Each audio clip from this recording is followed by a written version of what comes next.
Hi, my name is Aubrey Harrington, and I would like to welcome you to the modern homestead.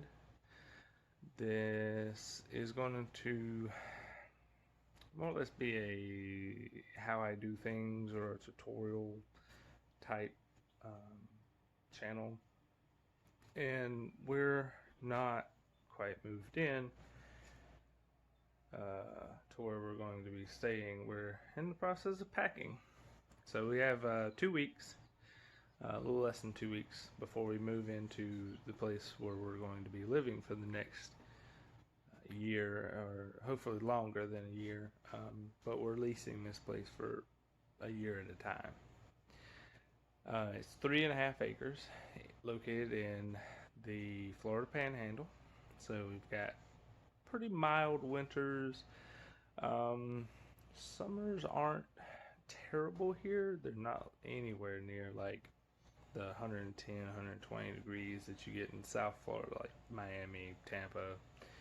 So, in that sense, we don't really get extreme um, summers, but it does get to 100 here. So, that's going to be one of the bigger challenges with some farm animals is how to mitigate heat in the summer. I'm from Alabama. I was raised on a 75-acre dairy farm. We had cows, goats, chickens. I had a potbelly pig at one point in time. Pigs are terrible. Um, Not terrible to take care of. They just get into everything. So what we're doing at the current time is we have one cat we're going to take with us from our current house. And yesterday, our local Ace Hardware store in Woodville, Florida, got their chickens in yesterday afternoon, and so I drove up and looked at them, and they carry, I think, 5, 6 different kinds at a time, and they usually order them about 2 weeks apart. So they'll get 100 chickens in, and then the next week they'll get 100 and 100, but they'll usually be a little bit different breeds. So what I grew up with was Rhode Island Reds. Rhode Island Reds are a dual purpose chicken. You can use them for eggs. They produce anywhere from 200 to 240 eggs a year per chicken. Um, and they are a fairly large breed, a meat bird. That's why they call them dual purpose, because they're such a large breed that you can use them for meat. When they get towards the end of their life, you can switch them from laying um, feed to meat bird feed, and they'll stock up pretty good. But we'll get to that later. So the thing I'm gonna start out with, since we're not moved yet, but I do have the chicks. I'm gonna show you what I kind of start out with, like the day of um, picking chicks up, and you can use this size box up to probably about a week or two. 2 weeks, kind of pushing it on the size because they get cramped. They need about 6 inches, 6 square inches per chick to really be happy. But this is just your basic setup, and this is what I would recommend to anybody starting out with chicks. You got to keep them inside, unless it's summertime and it's 85, 90 degrees out constantly. So this is what we do, or this is what I was taught to do. All right, so this is basically there's 12 chicks in there, and a lot of them are sleeping right now. They Once they get calmed down and they settle down and everything, they get used to being around you or whatever. This is kind of how they do. Um, when they're in the store, they're constantly being bothered. They're constantly having people stick their hand in there, and so they're all screaming. This one right here is looking at me. He's like, "What are you doing?"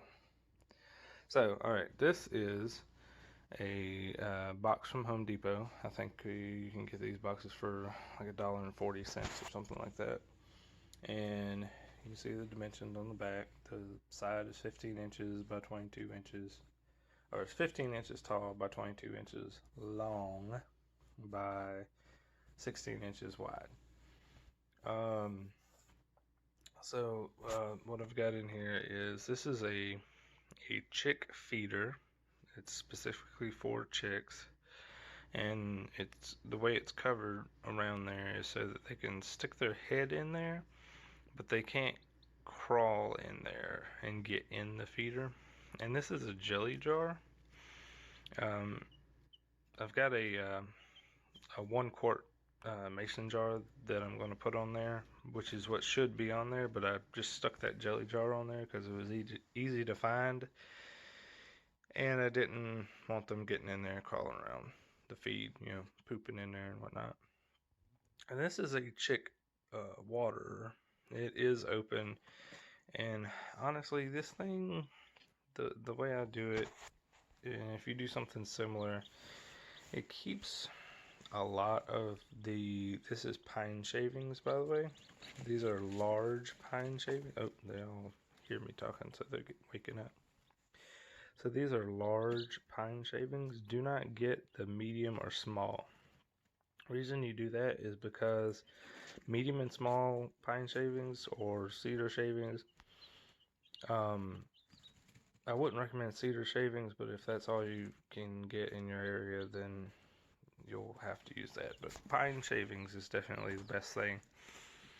Reason you don't get the medium or small is because you have a lot of dust in with the medium and small ones, and plus they're gonna try to eat this stuff anyway. So you get the large stuff, and a lot of it they'll look at and go, I can't eat that. But there's still maybe some smaller ones that they'll try to eat. If they eat them, that's fine. It doesn't matter. So the other option is instead of a mason jar, and that red light's messing my camera up. Instead of a mason jar, you can get one of these. These are sold usually wherever you find these little water and feed combos. I think they're another $2-3. If you don't have any mason jars, then get those. I may end up going back to the store and getting another one of those just because it's plastic and it kind of centers over there. And it's pretty tall. They can't get to the top of it right now. So the other thing is this water, you'll probably change that out about twice a day, just because they'll eventually kick stuff in there and they'll poop in there, and that's, you just need to keep that clean. Don't worry yourself with trying to keep it spotless, because it's not going to happen. You're going to drive yourself crazy trying to keep that clean. The feed needs to be changed out once a day. You can see I don't generally keep a lot of feed in there the first week, just because I know that they're gonna I don't know if you can see it. There's a piece of pine shaving in there, and there's one there, and they're gonna kick stuff in there. And they're just like newborn babies. They don't know any better. The thing you'll see back here is that's a thermometer. And if this chicken move, okay. So you see, it's not quite to 100. There's 90. There's 100. You want to keep it between 95 and 100 the first week. Second week, you go down 5 degrees. Keep it between 90 and 95. The third week, 5 less, between 85 and 90. So on and so forth. And once you get to either them being at a point where they're 5 degrees less than what it's been being outside, or they're fully feathered at 6 weeks. You see how they're piling up in the corner right there? It's usually, that's a lot of times how they sleep. I try to discourage that, because when they start piling up like that, then it means that they're a little bit chilly.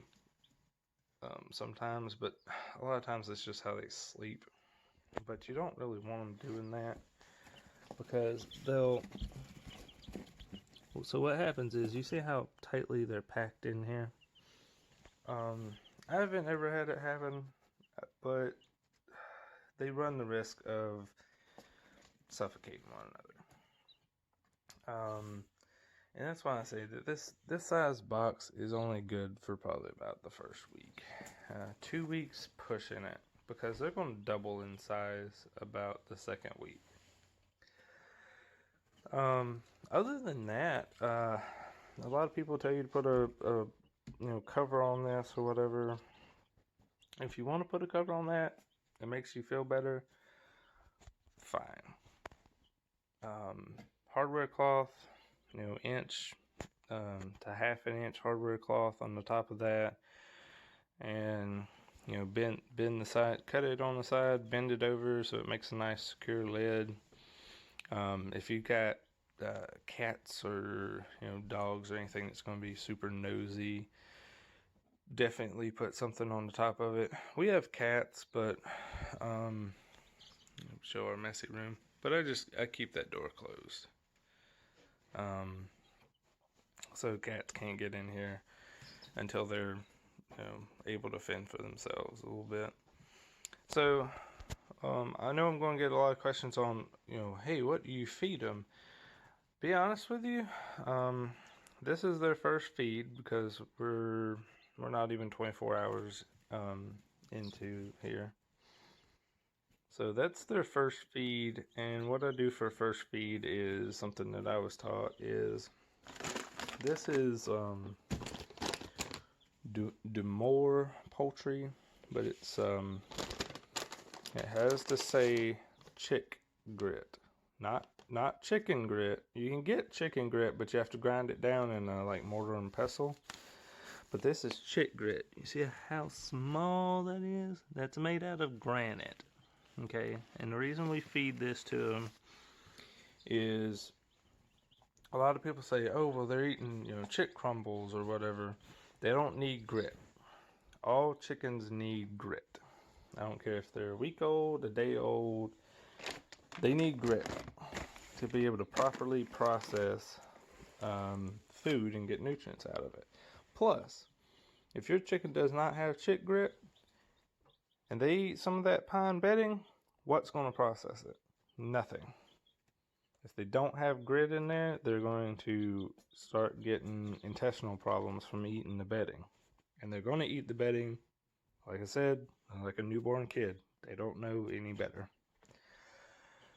So, yes, if you have your chicks in some sort of container with some solid bedding that they can't possibly eat, and all you're feeding them is, starter food, you could get away with not giving them grit. But if you give them grit, they're going to be able to process that food a lot better and get more nutrients out of it. And as you see, my chicks aren't all huddled around the feeder.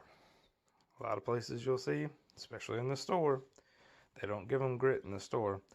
They'll all be huddled around that feeder 24 hours a day. So, chick grit, and what I do is I take about the size of my hand right there, and I'll mix it with however much feed that your container can hold. Mix it up real good. This is what I recommend for a laying starter. This is only for Rhode Island Reds, other chickens that you're going to use for heavy laying. Anything that lays, I'd say 150 to 175 plus eggs a year. So my Rhode Islands definitely qualify for that. They lay between 2 and 250 a year. So this is made by Purina. This is Purina Premium Poultry Food. This is medicated start and grow. The reason I recommend the medicated start and grow is because turn it around here on the back. This is your granulated analysis, or your guaranteed analysis of your granules. So, the active drug ingredient is amphrololium. You have to give me a second. It's hard to pronounce these words. Amphrololium. And there's a couple of different diseases, I guess infections more like, that your chickens can get, that if you buy from a breeder, a lot of them. Okay, so originally this part was me talking about the medication that's in this feed. I misstated this being an antibiotic. It's not really an antibiotic. It is a something similar to like a heartworm medication, but it's for a parasite that chicks get very easily, called coccidosis. And that's the reason that the medicated food is better than just a regular meat laying granule. And honestly, you don't know where your chicks have been as far as your breeder or something like that. So it's easier to start them out on this medication and get rid of any coccidosis that they may have, because it is a rapidly spreading parasite, and it will get in all of your chicks and eventually either cause defects or kill them. So just to clear that up. These are not your not meat chickens. From week 1 to 18, you want to feed this Purina Start and Grow. Alright? I know you're thinking, that's a really small bag, man. Yeah, it is. But this is typically going to be the bag that you take home from your feed store or your hardware store or wherever you're buying your chickens. They're probably going to carry this. Most of them carry Purina dog food, so they're going to carry Purina chicken food, chicken feed. You can get this at Tractor Supply. You can get this at Ace Hardware. You can get it at Walmart, I think, carries it now. But what you're looking for, crude protein, minimum 18%. Check. What are these other things? Crude fat, 3%. That's a pretty good number. 5% fiber.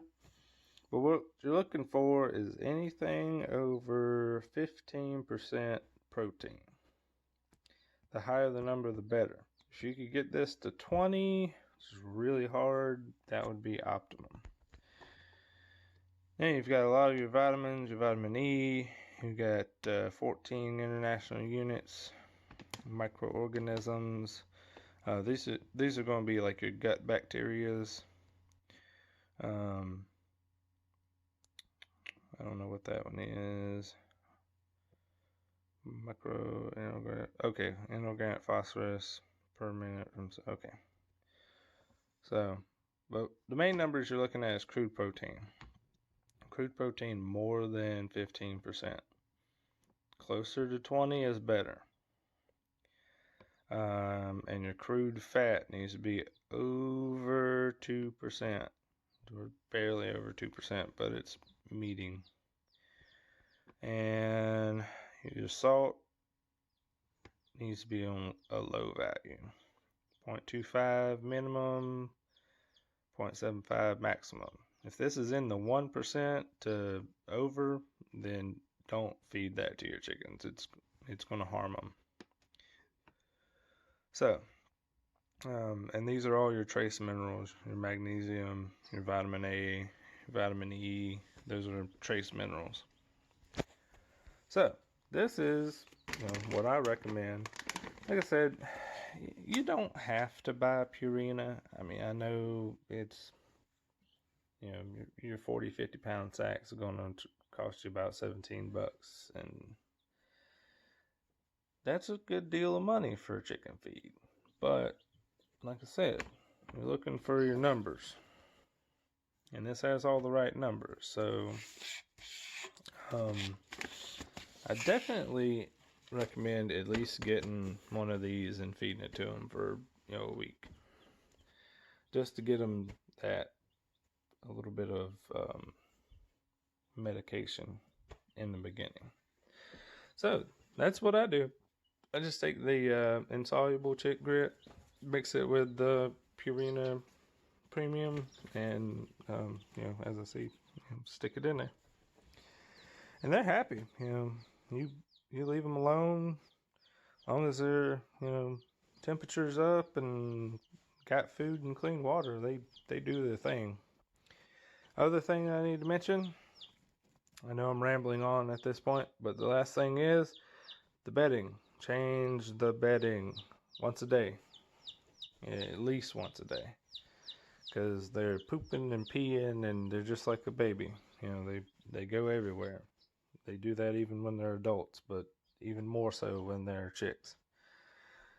Last thing is, anytime you handle a chick, wash your hands. They do carry salmonella. They have salmonella on their feathers, in their poop, in their pee, everything. They are covered in salmonella. They're like a salmonella bomb. So, anytime you handle chickens, go wash your hands.